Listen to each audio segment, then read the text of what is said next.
Today we celebrate the feast day of St. Francis of Assisi, who is probably one of the most beloved and emblematic saints in the Catholic Church.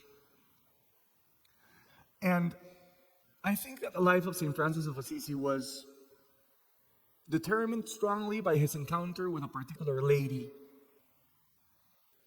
He found a lady that changed his life.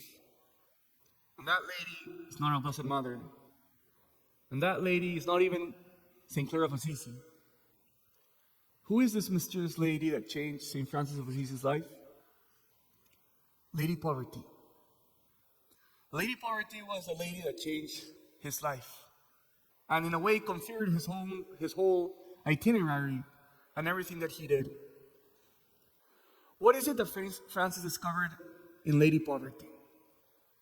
First of all, he says he discovered freedom. He only became truly free when he gave up on all of his worldly possessions. But he took so seriously Lady Poverty that he wanted to imitate, line by line and literally, the life of Jesus and the life of the disciples. So he took to himself, for his own life and for the life of his followers, or first Franciscans, to live the gospel letter by letter with the same poverty as Jesus and the apostles had. They wanted to have no possessions at all so that they could enjoy God's providence in the way that the apostles did.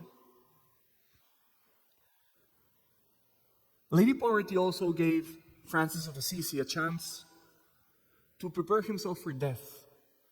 That's a strong idea in his life. He wanted to be prepared for death, and he knew that when he died, he would take nothing with himself.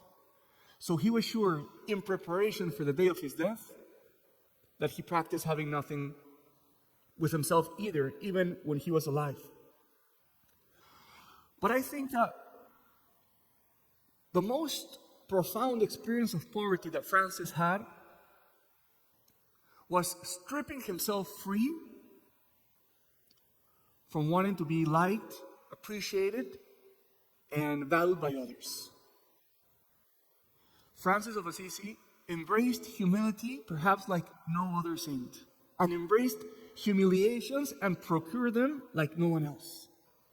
So I think that at the gist of his discovery of Lady Poverty was his discovery of stripping himself free from any desire to be considered highly by others.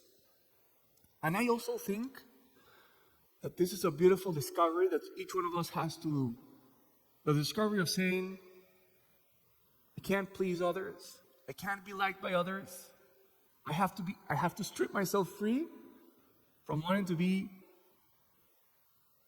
from having a strong reputation or good reputation. And I think, for example, that this is key in making a good confession, for example. How can you make a good confession when sometimes we want the priest to think not so bad of us? We want others to think, oh, this person's not doing so bad. So my encouragement for you today and for myself is that we could fall in love with Lady Poverty in the same way that Francis of Assisi did. Obviously, being detached from worldly things, but I would say most importantly, to be willing to say, I have also to free myself from the desire of being liked and esteemed and cared for others, so that I can only be loved and esteemed by God. What did God give in exchange to Francis for what he stripped himself of? He made him a great promise. I don't know if you knew this, but God promised Francis of Assisi that when Jesus came back at the end of time, there would still be Franciscans then. He told them that there would be Franciscans until the end of time. And the other great payment that Francis of Assisi received from our Lord, once he was conformed in poverty and humility, was the wounds of our Lord. Francis of Assisi, like Padre Pio, was also a stigmatized man. May the Lord, by the intercession of St. Francis of Assisi, help us discover Lady Poverty in the way that he did.